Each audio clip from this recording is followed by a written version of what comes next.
तो जैसा कि हम लोगों ने पिछले 2 लेक्चर्स में सॉलिड स्टेट्स के बारे में बहुत सारी बातें की हैं कि पहला तो कि क्रिस्टलाइन सॉलिड्स होता क्या है, जिसमें रेगुलर अरेंजमेंट्स रहता है उसके कॉन्स्टिट्यूएंट पार्टिकल्स का, उसको हम लोग क्रिस्टलाइन सॉलिड्स कहते हैं। और इस रेगुलर अरेंजमेंट से उस एटम्स या सॉलिड्स के जो स्फीयर हैं उनके सेंटर्स को मिलाने से कुछ ज्योमेट्रिकल फिगर्स जनरेट होते हैं और उसी ज्योमेट्रिकल फिगर से स्पेस लैटिस बनता है। और स्पेस लैटिस का जो सबसे छोटा यूनिट है वो यूनिट सेल है।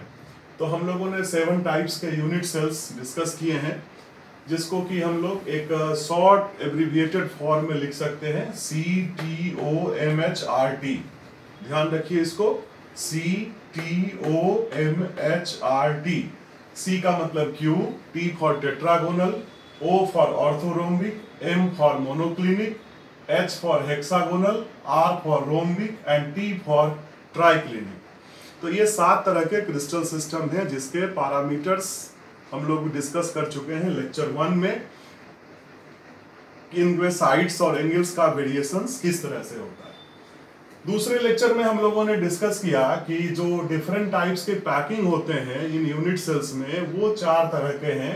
Primitive, P stands for primitive, BC for body centred, FC for face centred और EC फॉर एंड सेंटर्ड। तो जो प्रिमिटिव यूनिट सेल है, और उसमें हम लोगों ने आपको मॉडल के थ्रू, जो घरेलू मॉडल है ये potato and the vacant refills, इसके थ्रू ये हमने मॉडल दिखाया था कि ये देखिए क्यूबिक यूनिट सेल्स आपको इस तरह का दिखता है, 8 कॉर्नर्स आपको दिख रहे होंगे। तो सिर्फ 8 कॉर्नर पर यदि एटम रहता है तो उसको हम लोग, ये रिप्रेजेंटेटिव फिगर क्यूब का बनता है। तो ये क्यूब का यूनिट सेल्स आपको दिख रहा होगा जो हमने पहले दिखाया है। और बॉडी सेंटर्ड में एक एटम और इसके बीच के सेंटर में डाल दिए तो ये बॉडी सेंटर्ड हो गया। और फेस सेंटर्ड में हर एक फेस पर, ये जो 6 फेस हैं क्यूब के, सभी 6 फेस पर ऊपर नीचे हमको यदि एटम्स आ गया तो ये फेस सेंटर्ड हो गया। और एंड सेंटर्ड में ध्यान रखना है कि किसी 2 अपोजिट फेस पर, ऊपर या नीचे, दाहिने या बाएं, बैकवर्ड या फॉरवर्ड, इसमें यदि एटम्स आ गया तो इसको हम लोग एंड सेंटर्ड कहेंगे, केवल 2 अपोजिट फेस पे। तो 4 तरह की पैकिंग्स है जैसा आपने देखा है। और हमने बताया है आपको पहले कि ये जो कॉर्नर के एटम्स हैं इसका कंट्रीब्यूशन इस एक यूनिट सेल के अंदर 1/8 है। कितना है? ओनली 1/8। और 8 कॉर्नर हैं तो number of atoms per unit cell, जिसकी चर्चा हम लोगों ने पहले की है, वो है प्रिमिटिव में 1, केवल 1 लिखना है, 1.0 नहीं। बॉडी सेंटर्ड में 2, फेस सेंटर्ड में 4, एंड सेंटर्ड में 2। इसकी चर्चा हम लोग पहले कर चुके हैं।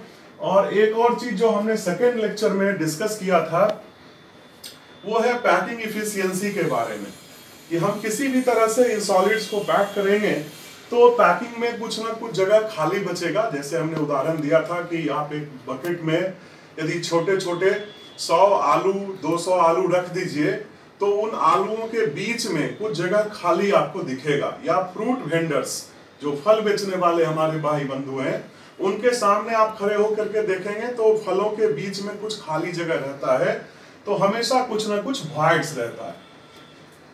तो कितना वॉइड है और कितना जगह एक्चुअली उन एटम्स के द्वारा भरा हुआ है, एटम्स को हम परफेक्ट हार्ड स्फीयर मानते हैं, तो उसकी गणना यदि हम लोगों ने कैलकुलेशंस के थ्रू की है तो ये 52.3% है प्रिमिटिव में भरा हुआ जगह, और खाली जगह है 47.7%। बीसीसी में परसेंटेज स्पेस जो भरा हुआ है ये क्यूबिक यूनिट सेल के लिए है, इसलिए हम लोग यहाँ BCC बॉडी सेंटर्ड क्यूबिक लिखते हैं।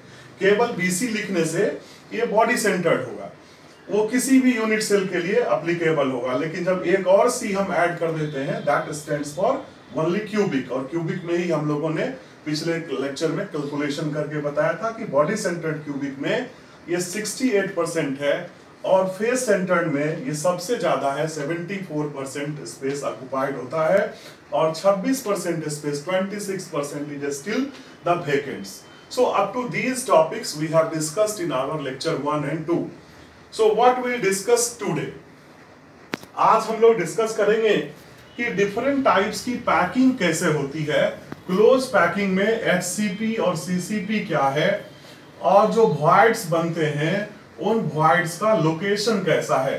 तो आज का टॉपिक हमने यहाँ पे लिखा है बोर्ड पे, आप देख सकते हैं। Topic for today is close packing in solids, HCP hexagonal close packing and CCP cubic close packing, which is also called FCC। और लोकेशन ऑफ वॉइड्स, ये हमारा दूसरा टॉपिक होगा आज का, कि ये टेट्राहेड्रल और ऑक्टाहेड्रल वॉइड्स इस CCP लैटिस में, क्यूबिक क्लोज पैक लैटिस में, उनका जगह कहां होता है। एक बात ध्यान रखने का है कि ये जो वॉइड्स हैं वो खाली नहीं होते हैं, इन वॉइड्स में भी कुछ छोटे छोटे एटम्स जो हैं, आयंस जो हैं, वो मौजूद होते हैं और इससे सॉलिड्स बनते हैं। जैसे एक उदाहरण आपको बताऊं कि सोडियम क्लोराइड का जो क्रिस्टल है, उस क्रिस्टल में क्लोराइड आयन Cl- आयन बड़े साइज का है और वो CCP स्ट्रक्चर में लैटिस पोजीशन पर है। लैटिस पोजीशन का क्या मतलब हुआ, कॉर्नर पर है और फेस सेंटर पर है। तो लैटिस पोजीशन पर Cl- है, और जो वॉइड्स जनरेट होते हैं ऑक्टाहेड्रल वॉइड्स, उसमें सारे Na+ हैं। तो ये थोड़ा सा अभी आपको समझने में दिक्कत हो रही होगी, लेकिन जब हम इसकी चर्चा करेंगे कि ये क्लोज पैकिंग होता किस तरह का है, कैसे ये डायग्राम बनते हैं और वॉइड्स का लोकेशन कैसा होता है, तो फिर ये आपको समझना आसान हो जाएगा। तो आज के दिन जैसा कि हम लोगों ने पहले डिस्कस किया है कि ये वॉइड्स कैसे बनते हैं और पैकिंग कैसे होता है, एक साधारण उदाहरण से आप समझ सकते हैं। मान लीजिए आप 11, 12 या BSc पार्ट 1 ऑनर्स के स्टूडेंट्स हैं और आपको कहीं से 1000 फुटबॉल मिल गया, तो आप बड़े खुश होंगे कि चलो इस फुटबॉल से थोड़ी देर खेला जाए। लेकिन फुटबॉल की संख्या 1000 है और आपको उसको अपने कमरे में रखना है। तो कुछ देर आप उछालने के बाद, खेलने के बाद, अपने दोस्तों के साथ मिलकर के कुछ उठापटक करने के बाद, जब आपकी एनर्जी शांत हो जाएगी, कम होगी, तो आपको अरेंज करना है। तो अरेंजमेंट के लिए 2 स्टूडेंट हैं, एक A दूसरा B, या चलो AB के जगह पे हम लोग यहाँ पे इसका नाम लिख देते हैं मोहन और कृष्ण। ये 2 नाम हम लोग लिख दिए, एक है मोहन, एक कृष्ण। और ये 1000 में से 500 फुटबॉल इसके पास है, 500 फुटबॉल इसके पास है। एक स्टूडेंट इसको अरेंज करता है इस तरह से, एक दीवार के लॉन्ग उसने मान लीजिए कि 5-5 रखे, फिर उसने अगला को इस तरह से रखा,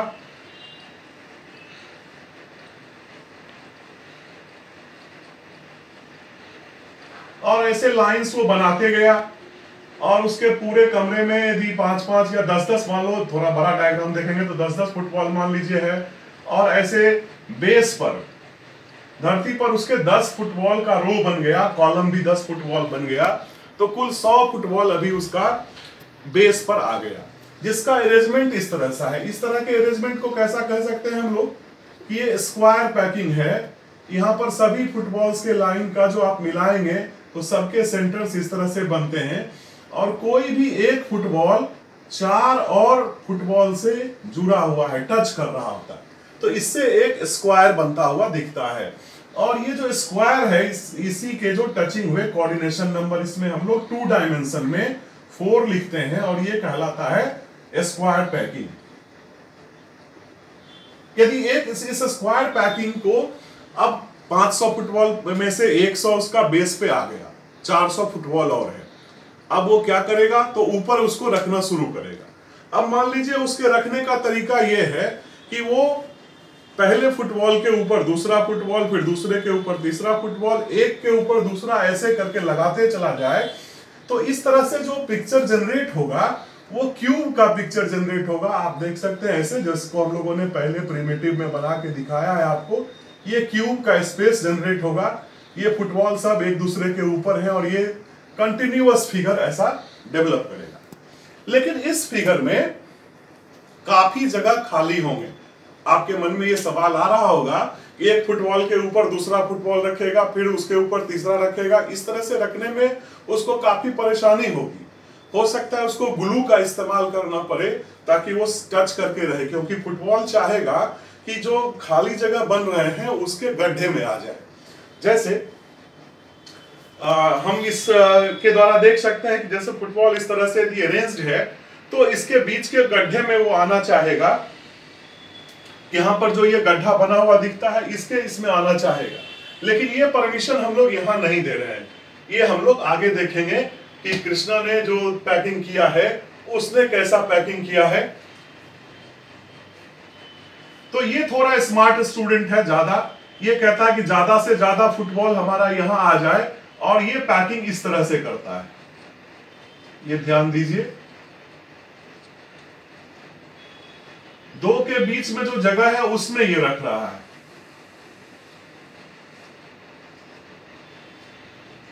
ये इसकी पैकिंग इस तरह की है। आगे भी आप इसको बना के दिखा सकते हैं, किसी भी बुक में आप डायग्राम के थ्रू इसको देख सकते हैं। अब इस पैकिंग को जो हमने यहाँ पे पहले से बना के रखा था और पहले डिस्कस भी किया है, ये हेक्सागोनल पैकिंग कहलाता है। जैसा हमारा फ्रूट वेंडर्स, फल बेचने वाला बंधु, वो अरेंज करते हैं। हालांकि वो सॉलिड स्टेट नहीं पढ़े हुए होते हैं, लेकिन उनका काम बिल्कुल पक्का होता है। तो यहाँ पर एक हेक्सागन बना हुआ दिखता है। ये कोई भी एक बॉल या एटम या सॉलिड्स के केस में हम कंस्टिट्यूएंट पार्टिकल्स कहें, उसको 6 बॉल्स टच कर रहा होता है। 1 2 3 4 5 और ये 6, ये 6 बॉल्स टच कर रहे होते हैं और इस तरह से एक हेक्सागन बनता है। यह 2 डायमेंशन का हेक्सागन पैकिंग जिसका कोऑर्डिनेशन नंबर 6 है, यह जब 3 डायमेंशन में जाएगा और अगला रो इसके ऊपर जब क्रिएट होगा तो वो कैसे क्रिएट होगा, इसको हम लोग थोड़ा सा देख सकते हैं कि इसी पिक्चर को हमको 3 डायमेंशन में ले चलना।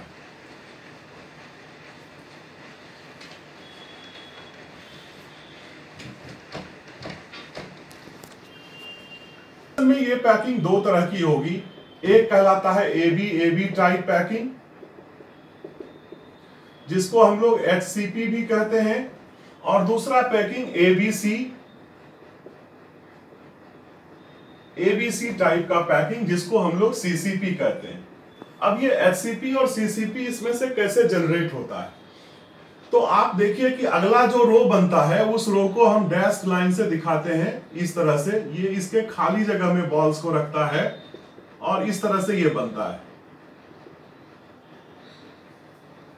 तो इस खाली जगह में ऐसा रो वो आगे करके बढ़ा करके बना सकता है, और इसको हम लोग यदि अपने डायग्राम में सेपरेट करके दिखाएं तो ये दिखा सकते हैं।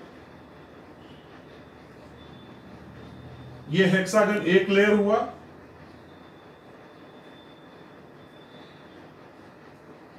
इसके ऊपर इस वॉइड में ये दूसरा लेयर बना, और फिर जो ये तीसरा लेयर बनता है वो पहले लेयर के जैसा होता है।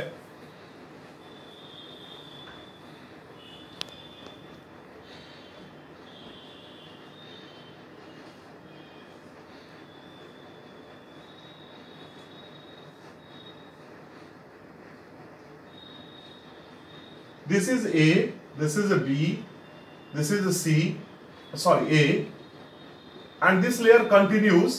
So A is your HCP. How this comes as a HCP? तो आप यहां देख सकते हैं कि यदि हम लोग इसको ऐसे मिलाएं इस तरह से, तो आपको एक HCP जनरेट होते हुए दिख रहा है।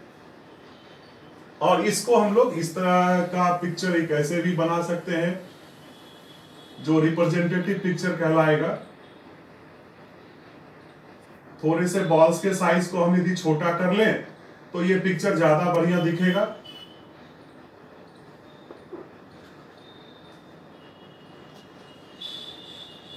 और हमारा हेक्सागन जो बन रहा है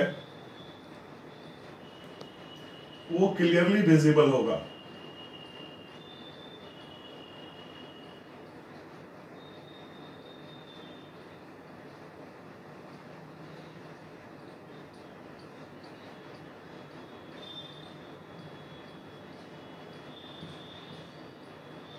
अब इसको आप ऐसे मिला के देखिए।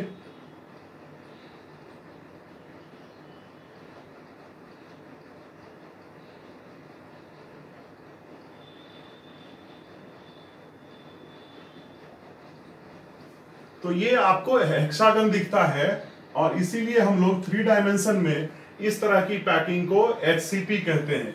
एक्चुअली ये जो बॉल है और ये बॉल है, इस दोनों के बीच में यहाँ पर और यहाँ पर टेट्राहेड्रल वॉइड्स जनरेट होते हैं। कैसे वॉइड्स जनरेट होते हैं? तो टेट्राहेड्रल वॉइड्स जनरेट होते हैं।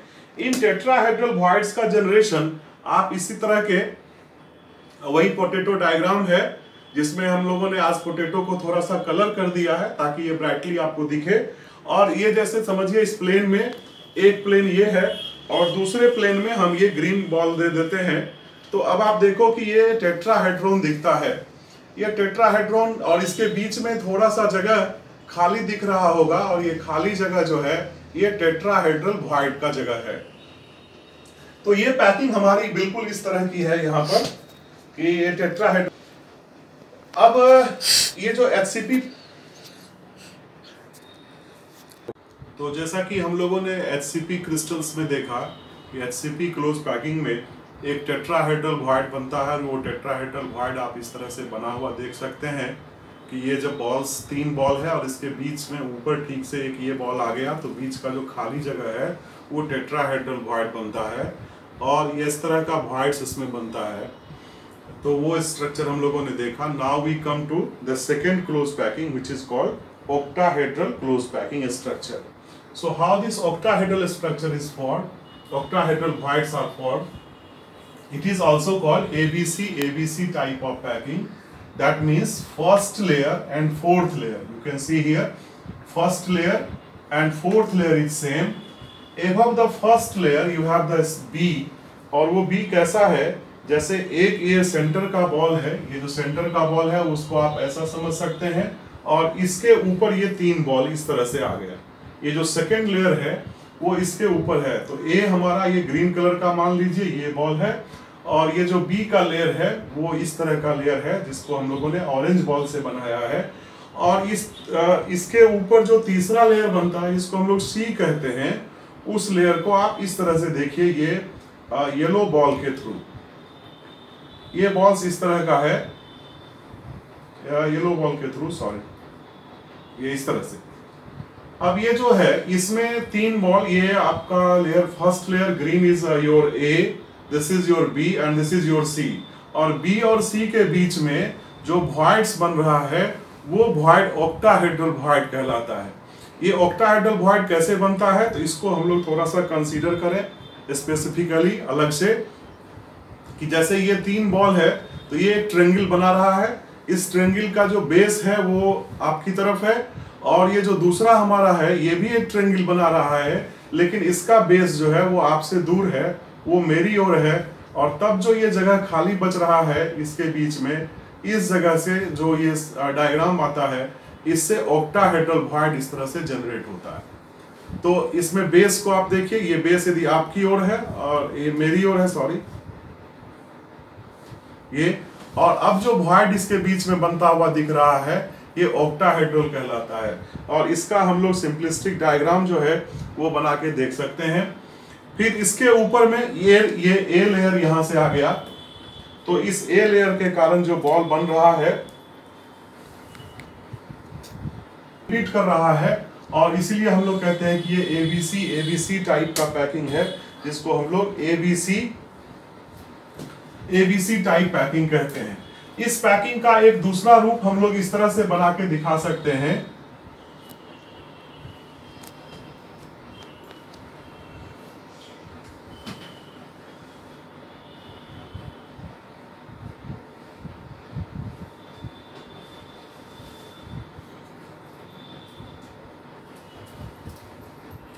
ये हमारा ए, ये बी और ये सी, फिर हमारा ये ए, सेंटर के एक बॉल को ले लिए। ये डायग्राम और ये डायग्राम एक ही तरह का है। इससे थोड़ा समझने में लेयर्स को आसान होगा और हम लोग इसको कैसे क्यूबिक पिक्चर में कन्वर्ट करते हैं ये आप समझ सकते हैं। ये जो सारे जो यहाँ पे कुल बॉल्स की संख्या आप देख सकते हैं, यहाँ पर 1, यहाँ पे कुल 6, तो 6 1 7 और 7 ऊपर से कुल 14 बॉल्स हैं। कितने बॉल्स हैं? 14।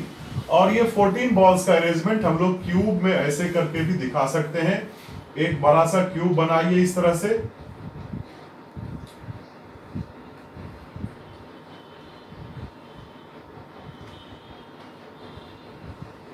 ये बॉल हमारा ए हो गया, दोनों ऊपर, और ये फर्स्ट लेयर, और ये हमारा फोर्थ लेयर, और फिर हमारा इस क्यूब में ये जो कॉर्नर्स के पोजीशन है इनके ऊपर बॉल्स बना दीजिए।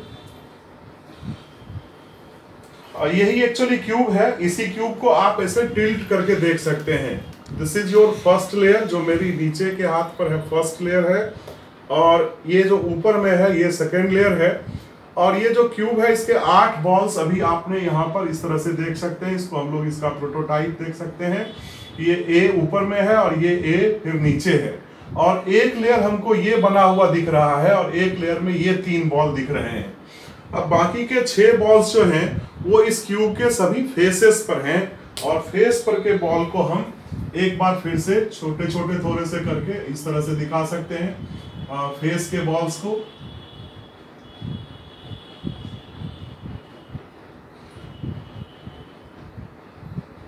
और इस तरह से आप देखिए कि कुल आपको 14 बॉल्स इसमें दिख रहे हैं।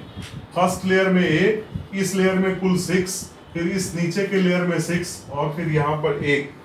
तो इसी बॉल को, इसी क्यूब के स्ट्रक्चर को आप ऐसे समझिए। और ये एक नीचे का लेयर, ये हमारा fourth layer, this one is your second layer, जिसमें ये 3 बॉल्स हैं 1 2 3, और यहाँ पर एक फेस है, इस पर आप एक बॉल एज्यूम करिए, इस फेस पर एक बॉल एज्यूम करिए, और इस फेस पर एक बॉल एज्यूम करिए। ये 3 बॉल एक प्लेन में है, ऐसे हमारा हाथ से देख सकते हैं कि आप ये प्लेन जाता हुआ। फिर एक तीसरा हमारा यहाँ पे से बनता है 1 2 और 3, इसका लेयर बनता है, और उसमें भी फेस पर 3 बॉल आते हैं। तो इस तरह से कुल 14 बॉल्स है। तो हमारा जो ये दूसरा पैकिंग है, इसी क्यूब को हम लोग फेस सेंटर्ड क्यूबिक के रूप में दिखा सकते हैं।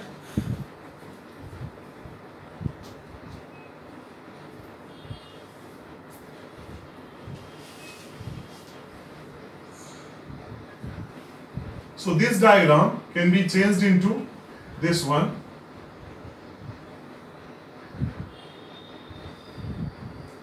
which we have studied earlier as a phase FCC type of crystal. So close packing in 3 dimension, that is resulting from the hexagonal 2-dimensional packing, is in 3 dimension reduced to a CCP form, cubic close packing, and this cubic close packing for this one, और this cubic CCP और ये जो FCC है ये एक ही जैसा है। तो 2 तरह के जो 3 डायमेंशनल क्लोज पैकिंग स्ट्रक्चर हैं, मुझे लगता है कि आज उस टॉपिक को हम लोगों ने यहाँ पर डिस्कस किया, और आपको इससे समझ में आएगी। आप कोई भी वीडियो जिसमें आप मॉडल्स के थ्रू दिया हुआ है वो आप इंटरनेट से देख सकते हैं, या अपने बुक से भी कंसल्ट जरूर करिए। Now our second topic is location of the voids. इसको हम कैसे लोकेट करेंगे कि इस सीसीपी स्ट्रक्चर में वॉइड्स कहां बनते हैं। तो इस सीसीपी स्ट्रक्चर में, क्यूबिक क्लोज पैक स्ट्रक्चर में 2 तरह के वॉइड्स बनते हैं। One is called tetrahedral, another is called octahedral. Tetrahedral stands for TD and OH stands for octahedral। तो हम इस वॉइड्स के लोकेशन को देखने के लिए एक थोड़ा सा बड़ा क्यूब बनाएं। आप प्रयास करेंगे कि एक सादे पेज पर एक बड़ा सा क्यूब बनाइए इस तरह से। अपने घर में आप एक सादा पेज लीजिए, और सादे पेज पर आप पेंसिल का इस्तेमाल करके एक बड़ा सा थोड़ा लार्जर क्यूब बनाइए। और वॉइड्स को देखने के लिए आपको इस तरह का डायग्राम सीखना बनाना बहुत जरूरी है। इसके बाद अगला पॉइंट क्या है कि इस क्यूब में एज की संख्या कितनी होती है। तो कुल 12 एजेस हैं, और इन सारे एज के मिड पॉइंट्स को पहले लोकेट कर लीजिए। इस तरह से पहले मिड पॉइंट्स को देख करके अंदाजा से उसके मिड पॉइंट्स को लोकेट करना है आपको। एज के बीच का पॉइंट, मतलब कोई भी जो एक साइड है वो उसके बीच के मिड पॉइंट्स पर आपको लोकेट कर लेना है। और उसके बाद आपका काम, अगला काम है इन वॉइड्स के लोकेशन के लिए कि आप इनको ऐड कर दें। ऐसे ध्यान से देखिएगा,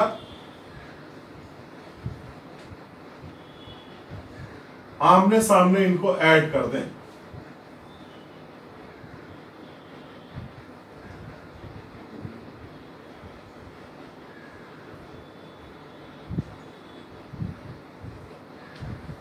इस तरह से सभी एक दूसरे के साथ जुड़ गए। और अब आपका अगला काम क्या होगा कि इसको हम लोग इधर से भी जोड़ दें, ऐसे, फिर ये ऐसे भी जोड़ दें। अब देखिए जो लैटिस पोजीशन है, ये स्ट्रक्चर है, इसमें लैटिस पोजीशन को हम लोग पहले उस पर अपना अपना स्फीयर एक बना देते हैं। लैटिस पोजीशन है इस एफसीसी का, लैटिस पोजीशन है कॉर्नर और सेंटर ऑफ द फेस,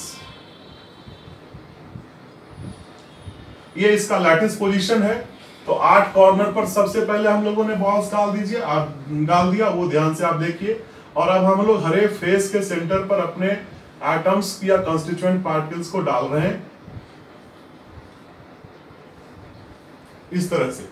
तो ये पिक्चर थोड़ा सा 3 डायमेंशनल आपको ज्यादा बेहतर दिखता होगा, जिसमें कि हम लोगों ने इसी पिक्चर को उठा के यहां बनाया है। और ये हमारा सीसीपी लैटिस का पॉइंट है। अब क्या करना है कि इसको जोड़ना है, ये मैं डैश लाइन से ऐसे जोड़ रहा हूं, सारे फेस सेंटर्ड के बॉल्स को ऐसे करके आप जोड़ लीजिए। और ये जो पॉइंट बना यहां पर, ये इस क्यूब का सेंटर है, ध्यान दीजिए, this is the centre of the point. और ये जो सेंटर पॉइंट है, ये सेंटर पॉइंट को कुल 6 बॉल टच कर रहा है। जैसे कोऑर्डिनेट सिस्टम में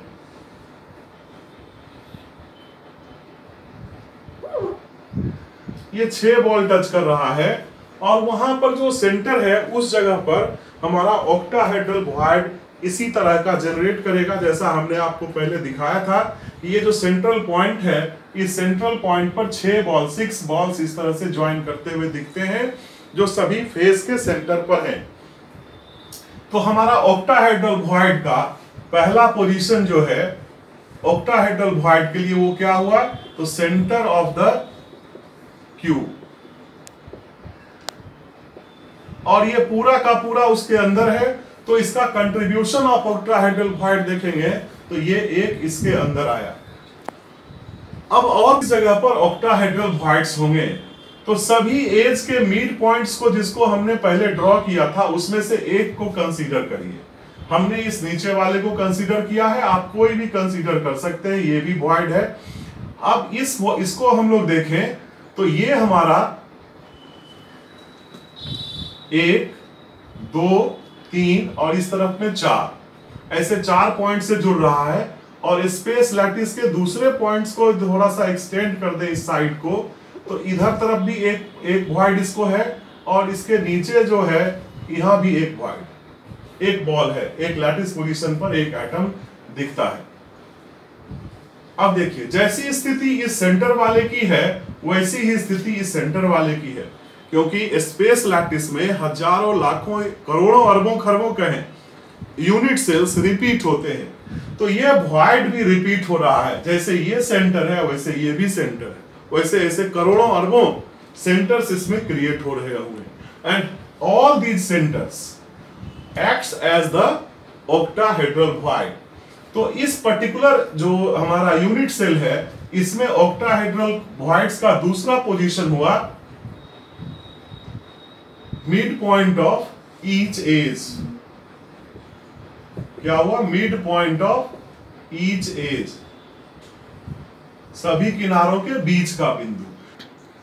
तो ऑक्टाहेड्रल वॉइड सीसीपी स्ट्रक्चर में 2 जगह पर है, एक तो इस सेंटर में और हर एक जो एज है उसके मिड पॉइंट पे। और एज की संख्या कितनी है, 12। तो 12 वॉइड्स इसमें क्रिएट हुए हैं, जिसको कि हम लोग इस तरह से दिखा सकते हैं, छोटे छोटे ये बना करके। तो जैसा कि हम बता रहे थे कि इस सीसीपी लैटिस में हमारा जो ऑक्टाहेड्रल वॉइड्स का पोजीशन है वो कहां पर है, तो जैसा आप देख सकते हैं कि सेंटर पर एक वॉइड है, जिसको हमने अभी ब्राउन कलर से कर दिया है। और मिड पॉइंट्स जितने भी हैं, 12 मिड पॉइंट्स हैं, 12 मिड पॉइंट्स पे आप देख सकते हैं कि ऑक्टाहेड्रल वॉइड्स बने हुए दिख रहे हैं। और ये 1, 2, 3, 4, फिर 4 यहाँ पे हो गए, 8, 4 इधर हो गए, 12 और एक बीच का है। तो ऐसे तो ऑक्टाहेड्रल वॉइड्स 13 यहाँ पे दिख रहा है। लेकिन जो contribution of octahedral voids per unit cell है, contribution of octahedral voids per unit cell, ये कितना होगा? तो एक जो सेंटर पर है ये वाला, वो तो पूरा का पूरा इसी के अंदर है, तो उसके लिए हमने 1 लिखा है। और ये जो 12 वॉइड्स हैं, इसमें से हर एक वॉइड 4 ऐसे क्यूब्स में बटे हुए हैं। कैसे 4 क्यूब्स में बटे हुए हैं? तो इसको आप इस डायग्राम के थ्रू देख सकते हैं कि ये हमारा बीच का जो मिड पॉइंट है, यहाँ पर एक वॉइड है, और इस वॉइड को हम लोग एक क्यूब जो इसके बगल में है उसमें शेयर कर रहा है, एक जो यहाँ पर है उसमें शेयर कर रहा है, और एक जो यहाँ पर है इसमें शेयर कर रहा है। तो जो जितने भी 12 किनारे हैं, हर एक किनारे का जो वॉइड है वो 4 ऐसे ही समान यूनिट सेल में शेयर करता हुआ है। तो एक यूनिट सेल में उसका कंट्रीब्यूशन कितना हुआ? 1/4 का। तो contribution in 1 unit cell is 1/4. So this is equal to 1 plus 3, that is equals to 4. So you have 4 contribution of octahedral voids per unit cell in CCP or FCC is 4. And we have seen it कि number of atoms per unit cell in FCC or CCP lattice is also 4. So equal number of octahedral voids, and we can say that if n number of atoms are arranged in FCC lattice, where the lattice points are at the corners and midpoints of the edges, then the octahedral voids is n. 1000 के लिए 1000, 2000 के लिए 2000, लेकिन यहाँ 1000-2000 की संख्या नहीं, अरबों खरबों की संख्या होती है। इसीलिए हम लोग यहाँ पे लिख रहे हैं कि if there are n number of voids, n number of atoms at the lattice position, then there are total n number of octahedral voids. और ये कैसे बना है इसको आप यहाँ पर समझ सकते हैं अच्छे तरह से। तो हमको इनका पोजीशन भी देखना है और इनकी संख्या भी जाननी है। Now I can tell you one more thing about this. This is the structure of NaCl, in which Na plus occupies at the voids. Na plus कहाँ है? voids में है। तो जितने भी ऑरेंज कलर के बॉल्स आपको दिख रहे हैं वो आपका Na plus है, मान लीजिए ये क्या है? Na plus है। और जितने भी Cl माइनस हैं वो आपका लैटिस पोजीशन पर है, ये हमारा Cl माइनस है। इसको किस जगह पे रखते हैं? तो लैटिस पोजीशन पर रखते हैं। So this is the unit cell of NaCl। यदि आपको ड्रॉ करना हो NaCl का स्ट्रक्चर कैसा है, तो ये स्ट्रक्चर आप ड्रॉ कर सकते हैं। Na प्लस का पोजीशन कहां है? तो ऑक्टाहेड्रल वॉइड्स में, और Cl माइनस लैटिस पोजीशन पर। अब इस स्ट्रक्चर में कोऑर्डिनेशन नंबर कितना है? तो each Na plus is joint to 6 Cl minus. So coordination number of Na plus equals to 6, because if you consider this as the Na plus, it is joined to 6 Cl minus 1, 2, 3, 4 and 5 and 6.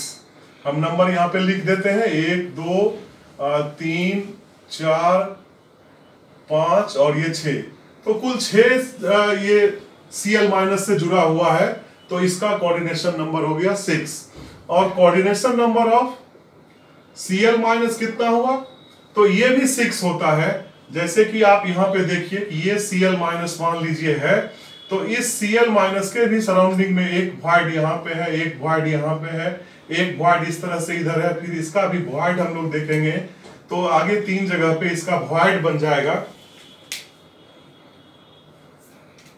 ऐसे। और इसके भी numbers को यदि आप count करिए यहाँ पर, तो ये हो जाएगा 1, यहाँ पे 2, ये 3, ये 4, ये 5 और ये 6। तो इसका भी कोऑर्डिनेशन नंबर 6 है। तो इस तरह से यह NaCl का क्रिस्टल 6:6 क्रिस्टल कहलाता है। 1 यूनिट सेल ऑफ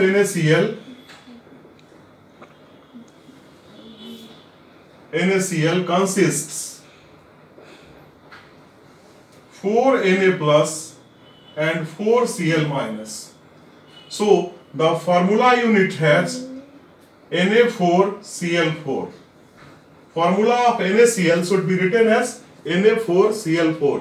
लेकिन जैसा कि हम लोग बेसिक्स में पढ़े हैं कि किसी भी कंपाउंड का फॉर्मूला मिनिमम इंटीग्रल रेशियो में लिखा जाता है, तो उसका मिनिमम इंटीग्रल रेशियो का मान यहाँ पर 1:1 हो जाएगा, ये NaCl है।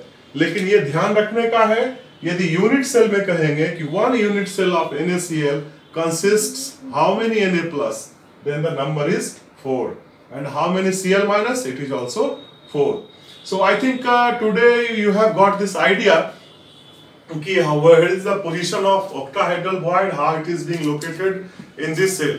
So in the next lecture I'll discuss about the position of tetrahedral voids and their number per unit cell, and then we can find how the structures are formed in more complicated cases, particularly mixed oxides where we have the two metals and there is an oxygen atom combined, but there is a different type of structures.